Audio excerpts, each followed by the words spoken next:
So this is a Challenger.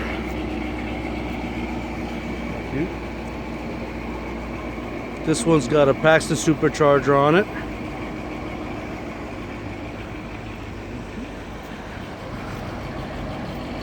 A couple more of those. Do it again.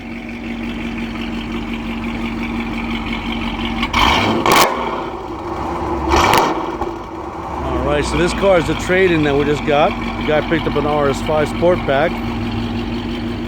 So this one's supercharged.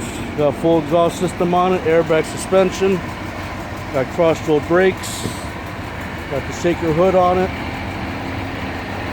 This car makes about 550 real horse. This is an awesome car right here. Here's the idle car. Sounds phenomenal.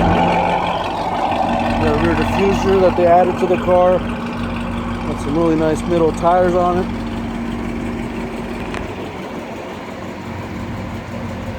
You got the contrast interior, got the Alpine audio system.